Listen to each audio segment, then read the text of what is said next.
whatever the swing is in the team fight, right? That's not actually the true goal, because what ends up happening is that Anti-mage just died for 70 seconds, which means he wasn't touching lanes. So you're getting control over to Alliance. He's not touching any camps. He's not gaining any gold. So you get way more out of it than what you see in a team fight recap.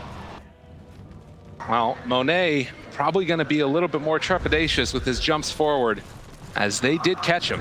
He managed to find himself like the only place he couldn't be saved. And Afu going to try and keep himself a little bit closer to his boy now. And Boxy to be able to get that Chronos. They are really close though. I mean, that's a little nerve-wracking. Boxy, he's right nearby. Got to be careful, Chronos up.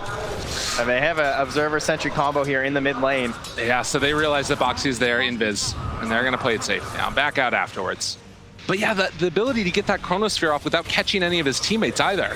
And putting it so far back behind Monet too, right? That's always a good sign of a quality Void player, is that they're putting their opponent right on the peak edges to help protect against those heroes they're trying to save. Of course, the Universe Classic. MKB coming out for Gyrocopter after the Satanic.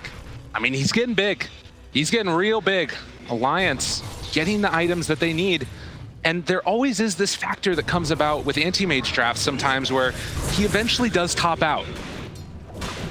How close do you think we're getting to that point where it's starting to become more difficult for him? He's got room to grow, right? He's still got a Wraith Band in there. Gonna be working with some mages and stuff.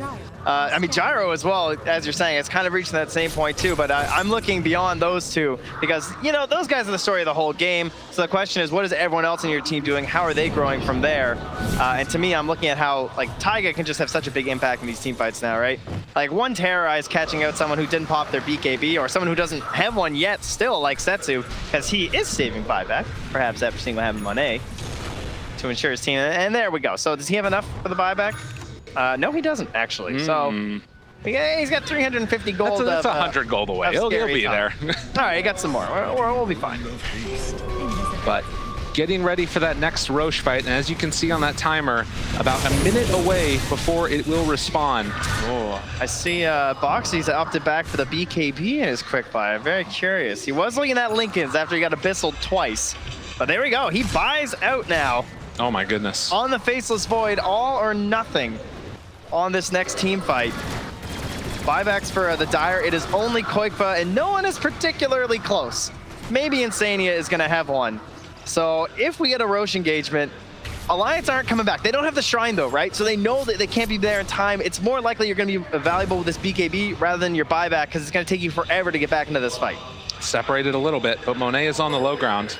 And do they decide to go for it? Oh god, yeah, you got to get out of there. There's no friends for the damage. It's who you want, but you won't be able to bring them down. You can't see the saving graces afterwards, so pick your right moment, Alliance. You might only get one.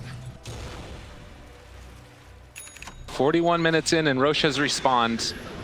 Round 2 for this one, so Cheese will be there as well.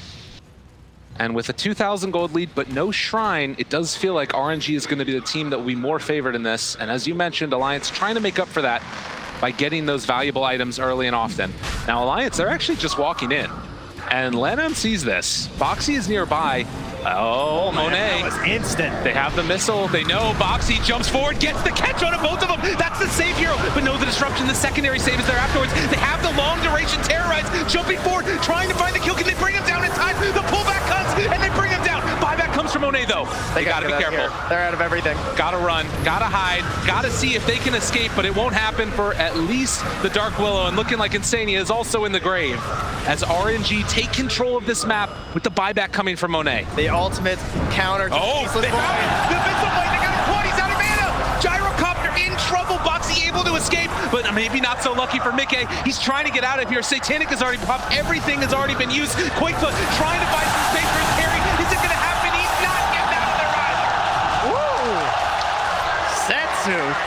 And RNG feeling the moment coming around them. It's only the Storm Spear and the Void. They're going straight for the tier 4 towers. Boxy does not have anything left in the tank. They have to make miracles happen. They want to keep their TI run alive, but it's looking like RNG are going to be able to do it as they run for the tier 4 towers and making this crowd happy.